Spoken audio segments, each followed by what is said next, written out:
Taigi šiandieną skaitome Mato Evangelijos 2 skyrių nuo 13 eilutės iki galo, iki 23 eilutės.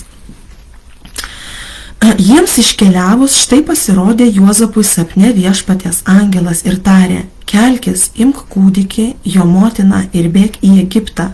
Pasilik ten, kol tau pasakysiu, nes Erodas ieškos kūdikio, norėdamas jį nužudyti. Jiems iškeliavus, tai yra, mes vakar kalbėjome apie išminčius, išminčiai aplankė, pagerbė kūdikėlį Jėzų ir jie negrįžo pas Erodą, iškeliavo kitų kelių ir nepranešė Erodui, kur yra Marija, Juozapas ir kūdikis. Ir štai Dievas mato Erodo širdį, Dievas mato ateitį ir jis apsaugo Jėzų, ar ne? Ir vėl Juozapui sapne pasirodo angelas ir įspėja apie artėjančią nelaimę. Ir netgi pasako, kur bėgti ir kiek laiko ten pasilikti. Ir pasako, kodėl. Nes, sako, Erodas ieškos kūdikio gyvybės. Ir įdomiai, kad Dievas sako eiti į Egiptą. Ar ne? Mes iš Biblijos Seno testamento žinom, kad Egiptas nebuvo pati mėgstamiausia izraelitų vieta, nes jie ten vergavo apie 400 metų ir Dievas juos stebuklingai išvedė, išvadavo su Mozės pagalba. Taigi Egiptas visuomet asocijuojasi su tokiais galbūt nemaloniais prisiminimais. Bet Dievas šiuo laiku, šiuo momentu mato, kad ten yra saugi vieta ir siunčia Jėzų su jo motina Marija ir Juozapu į Egiptą slėptis. Ir prie šitos eilutės noriu paminėti, kad kartais mums atrodo krikščionims, kad mums visą laiką reikia atsukti žandą, tą kitą žandą, kai mes esame pavojuje ar kai mes esame fizinėme pavojime, kai mūsų galbūt ir gyvybei grėsia pavojus, ar mes esame toksinėje aplinkoje ar toksinėse santykiuose, nesveikuose ir kai mums grėsia pavojus ir mūsų emociniai sveikatai. Ir mes matome Biblijoje, kad ne visada tu turi atsukti tą kitą žandą, bet yra laikas ir metas, kai tu turi bėgti, kai tu turi susirinkti savo vaikus ir bėgti iš pavojingos situacijos. Aišku, su Dievu reikia visą laiką apsvarstyti ir apspręsti tokią situaciją. Mes matom, kai Paulius, kai jam grėsia pavojus, grėsia nužudymas, jisai bėgo.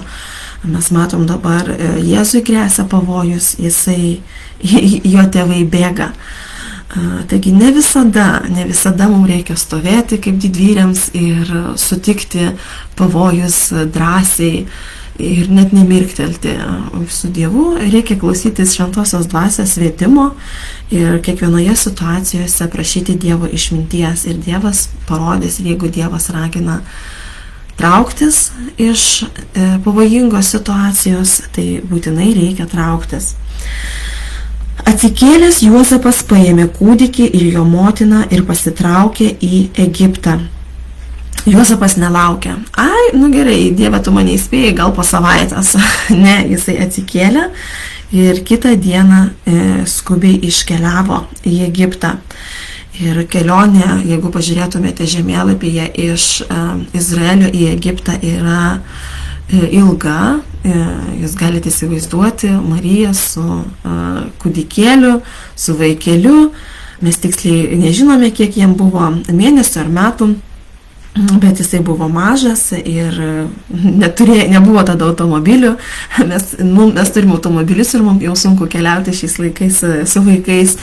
O čia ant asiliuko ar kažkokį turbūt gyvulėlį turėjo man tai susikrauti, bet kelionė per dykumas, per karštį buvo tikrai labai labai sunki.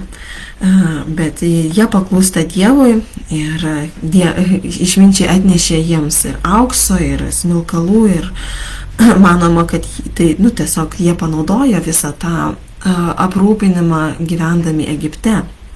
finansiškai Dievas juos aprūpino. 15 eilutė. Ten jis prabuvo iki Erodo mirties, kad išsipildytų, kas viešpaties buvo pasakyta per pranašą. Iš Egipto pašaukiau savo sūnų. Ir išbuvo ten Juozapas ir Marija ir Jėzus iki kol numirė Erodas didysis.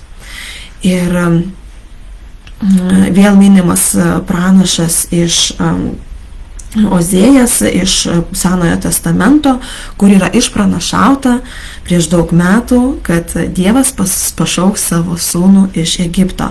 Ir Matas, jo tikslas pagrindinis Evangelijos parodyti žydams, kad Jėzus yra tas ilgai lauktas Mesijas ir jisai paremė savo argumentus Seno testamento citatomis ir Seno testamento pranašystėmis.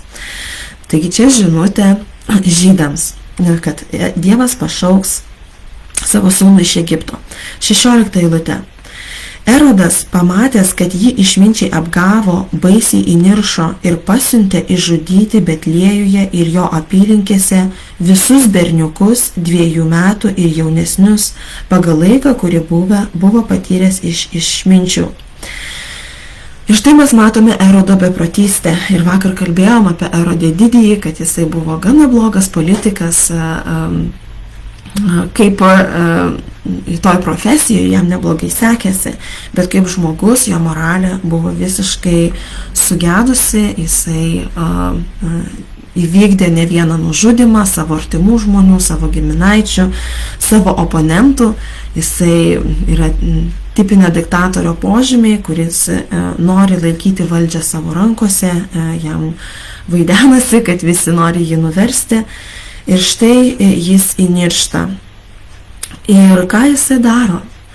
Jisai pasiunčia į Betliejų ir visas jo apylinkės išžudyti visus berniukus iki 2 metų. Taigi jaunesnius berniukus nei 2 metai arba 2 metų. Nes išminčiai, jis įsityrinėjo iš išminčių laiką, kada turėjo gimti Jėzus, tai pagal tą laiką Jėzui galėjo būti jau nuo gimimo iki 2 metų. Dėl to jisai pasiunčia išžudyti visus berniukus. Jis nenori kito karaliaus, jis nenori konkurento. Ir aišku, lengviau nužudyti kūdikį, nei po to kokį nors karinį lyderį. Ir mes kaip ir vėl žydai galvoja, kad tas Mesijas, kad tas karalius bus politinis vadovas. Taip rašto žinovai suprato, taip suprato ir Erodas išsiklausinėjęs Senojo testamento žinovų. Ir jis galvoja, kad Jėzus ateis, jį nuvers ir bus Izraelio karalius dabar šiuo laiku. Bet mes matome iš Biblijos, kad Jėzus atėjo į žemę, kad išgelbėtų žmones iš nuodėmių, o ne būti politiniu lyderiu. Taip, antrą kartą jisai sugrįž ir jisai bus karalius. Bet šis laikas yra kitas laikas. Ir štai Erodas padaro labai labai baisų dalyką. Ir man kyla kelios mintis galvojant apie žudynes vaikų, tų nekaltų kūdikių žudynės Betliejuje. Pirmas, kad argi jūs nesidžiaugiate, kad Dievas yra teisingas. Dievas yra ne tik meilė, bet Dievas yra teisingas. Ir vieną dieną jisai nubaus kiekvieną neteisybę, kiekvieną nusikaltimą, už kurį nebuvo atgailauta, už kurį nebuvo prašyta atleidimo. Ir Dievas nubaus tuos žmonės vieną dieną, kai baigsis jo malonės laikas, kai baigsis jo kantrybės laikas, kai baigsis laikas, kada jis įkviečia atgailai. Ir Dievas yra teisingas ir jis vieną dieną nubaus už visas šitas žudynės, už nekaltų žmonių pralietą kraują. Ir vieną dieną tai įvyks. Antra mintis, kuri man kyla, tai yra, mes galvojam, koks baisus yra Erodas. Kokia beprotybė, kokia neteisybė išžudyti nekaltus vaikelius ir koks jisai bjaurus, koks jisai piktas. Ir mes žinome, kad šita istorija liudija, kad tai įvyko, tokios baisios žudynės įvyko ne vieną kartą ir tikrai ir senosios civilizacijos ir aukodavo kūdikius Ir žinome Spartoje, kad palikdavo kūdikius saulėje, pažiūrėti, ar jie išgyvens, ir palikdavo tik stipriausius. Žinome Antrąjį pasaulinį karą ir Hitlerio valdymo laikų ir daugiau, kai jis jau buvo valdžioje, jisai sugebėjo, jo įsakymų buvo nužudyta apie 17 milijonų žmonių. Stalino valdymo laikų apie 10 metų laikotarpį buvo nužudyta 23 milijonai žmonių. Mao Dzedunas nuo 43 iki 76 metų nužudė 78 milijonus žmonių. Taigi Erodas ne pirmas ir ko gero ne paskutinis diktatorius, kuris yra velnio įrankis. Ir velnias atėjo žudyti. Velnis yra žudikas ir jam reikia žmonių, kurių rankomis jis galėtų dirbti, kaip pasakyti, savo statytinių. Ir tų statytinių visuomet atsiranda. Ir aišku, velnias neprismaugia nei Hitlerio, nei Stalino, nei Mao Dzeduno, nei Erodo didžiojo, bet kadangi jų širdis buvo savanaudiškos, jų širdis buvo pasiruošusios parduoti savo, kaip sakant, sielą, gyvenimą ir rankas bet kam, kad jie tik tai įvykdytų savo savanaudiškus troškimus, valdžios troškimą, pripažinimo troškimą. Ir šiandieną, tarp kitko, irgi vyksta vaikų žudynės, tik tai jos vyksta labai civilizuotai, labai gražiai. Ir mes turbūt suprantame, kad tai vyksta abortų pagalba. Ir kaip gaila, kad tai nevyksta kažkokio žiauraus diktatorių dėka, kuris išleido įsakymą, kad nužudykite visus kūdikius. Bet tai vyksta pačių moterų, kurių Dievas sukūrė būti gyvybės nešėjomis, sutikimu, su jų sutikimu. Ir tos, kurios turėtų, atrodo, labiausiai apginti savo vaikus, jos pasirašo ir sutinka juos nužudyti. Ir pagal 2020 metų statistiką yra nužudyta 42 milijonai kūdikių per vienus metus. 402 milijonai, tai yra perspjauna net Hitlerio ir Stalino žudynės per 10 metų, 11 metų laikotarpį, o čia per metus žūsta tiek nekaltų vaikų, berniukų ir mergaičių, kurie net neturėjo jokios galimybės pabėgti, neturėjo galimybės apsiginti. Ir man yra taip liūdna, kaip pavyzdžiui, kokioje nors valstybėje priimamas įstatymas, kad legalizuojami abortai, moteris šaukia iš džiaugsmo, sveikina viena kitą, bučiuoja, kad tai kažkokia pergalė. Kokia tai pergalė? Tai velnio pergalė, kuris trina rankas, galvoja, ir vėl mano tikslai įvykdyti ir kieno rankomis. Taigi atrodo baisi diena žudynės Betliejuje, bet žudynės vyksta kiekvieną dieną. Kiekvieną dieną žūsta tūkstančiai nekaltų vaikų. 17 eilutė. Tada išsipildė, kas buvo pasakyta per pranašą Jeremiją. Ramoje pasigirdo šauksmas, raudos, aimanos ir garsios dejonės. Tai Rachelė rauda savo vaikų ir niekas jos nepaguos, nes jų nebėra. Ir vėl Matas cituoja Senąjį testamentą, Jeremiją, ir Jeremijas jau išpranašavo, kad Ramoje Betliejuje pasigirsta šauksmas, raudos, aimanos ir dejonės. O Rachelė tai yra Jokūbo mylima žmona, kuri tarp kitko mirė begimdydama Benjaminą pakeliui ir jinai palaidota Betliejuje. Ir rauda vaikų. Tai tų vaikelių Betliejuje kažkas raudojo, kažkas dėl jų verkė, kažkas juos palaidojo, kažkas antkapį pastatė. O dabar mūsų laikais, 2021 metais, tie nekalti vaikeliai, tie milijonai, kurie nužudyti, o kas dėl jų rauda? Ar kas nors išliejo dėl jų ašarą? Ar kas nors jiems antkapį pastatė, ar kas nors juos palaidojo? Ne, jie buvo išmesti kaip medicininė atlieka. Jų netgi nieks nepalaidojo, dėl jų niekas net neraudojo. ašaros nepraliejo. Iš tikrųjų, baisus dalykai. 19 eilutė. Erodui mirus, štai viešpatės angelas pasirodė per sapną Juozapui Egipte ir tarė: kelkis, imk kūdikį su jo motina ir keliauk į Izraelio žemę, nes jau mirė tie, kurie ieškojo kūdikio gyvybės. Ir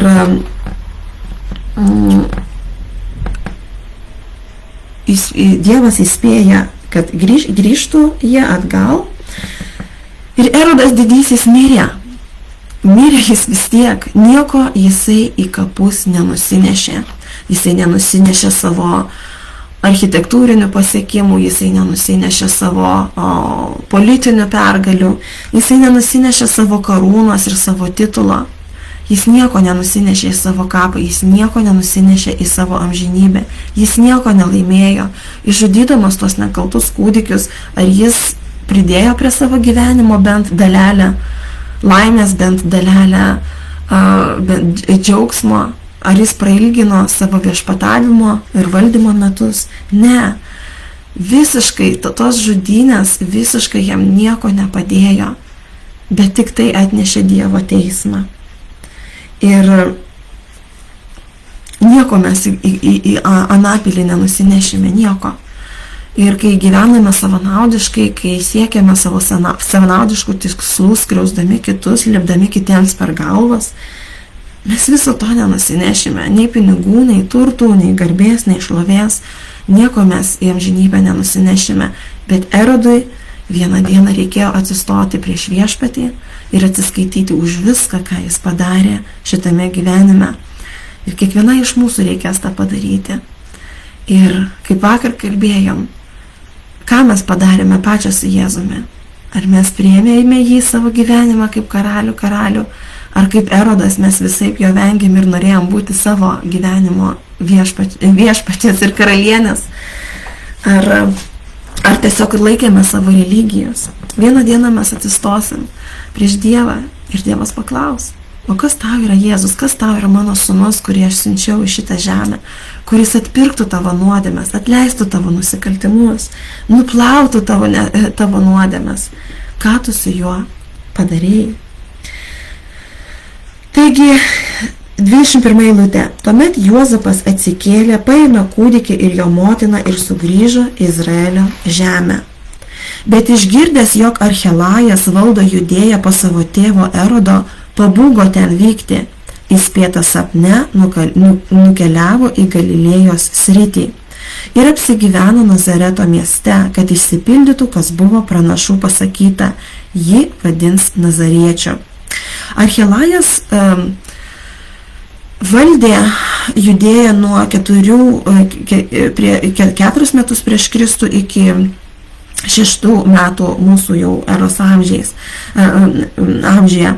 Tai matome, kad negali Juozapas grįžti į savo gimtąjį kraštą ir Dievas jį įspėja, kad visgi Erodo sūnus ne ką geresnis už Erodą, ir Dievas jį įspėja ten negrįžti, ir jis nukeliavo į Galilėjos sritį. O Galilėjos Izraelis buvo padalintas į kelias sritis. Tai aišku, Judėja, į kurią norėjo grįžti Juozapas, tai buvo pati prestižiškiausia sritis Izraelyje. Ten buvo visas elitas, ten buvo visa politika, religinis centras, ir tai buvo labai garbingas regionas Izraelyje. Galilėja buvo ta sritis, kur, tokia, kaip pasakyčiau, darbininkų, žvejų sritis, ir nemėgo izraelitai tos srities, nes, kaip ir kalbėjom, Izraelis ne pirmą kartą buvo okupuotas, ir kai Babilonas okupavo, jie ištrėmė žydus iš Izraelio, o Izraelį perkelė kitataučius. Ir tie kitataučiai ten ir pasiliko gyventi, jie asimiliavosi ir su izraelitais, ir žydai žiūrėjo į tą sritį jau kaip su tokia, jūs jau čia netikri žydai, jūs susimaišę, Ir Nazaretas buvo niekam nežinomas, niekam nesvarbus miestelis, kaimelis.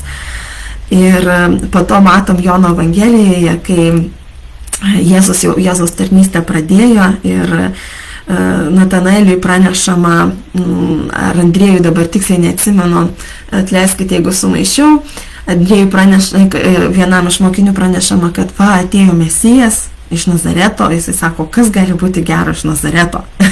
Visi galvoja, kad Mesijas, didis religinis vadovas ateis tikrai iš Jeruzalės. O čia Nazaretas, niekam nežinomas mažas miestelis ir dar Galilėjoje, tokioj nelabai fainam regione Izraelio. Ir mes matome, kodėl. Ir netgi pranašas yra išpranašavęs, kad būtent iš tenai, kad jį vadins Nazariečio, kad Jėzus, Dievo sūnus, gyvens Nazarete. Galbūt ir tu gyveni kažkokiam nesvarbiam, mažam kaimelį, miestelį, bet tai dar nereiškia, kad Dievas negali tenai veikti, kad Dievas negali tavęs panaudoti. Ir visiškai nesvarbu, ar tu gyveni didžiausiame didmiestyje ar šaly, kuri labai žinoma ir garbinga, ar ne. Žiūrėkit, Dievo sūnus pats gyveno labai ramiai. Mes matysim, kad jau rytoj, kai skaitysim, bus praėję apie 30 metų laikotarpis. Tai 30 metų Jėzus išgyveno visai ramiai, be jokios garbės, šlovės, pripažinimo, ir mes beveik nieko nežinome apie tą laikotarpį. Bet 30 metų Nazaretui buvo garbė, kaip pats Dievas vaikščiojo tomis gatvėmis, gyveno su tais žmonėmis, ir Nazareto miestelis buvo pagerbtas tokiu būdu.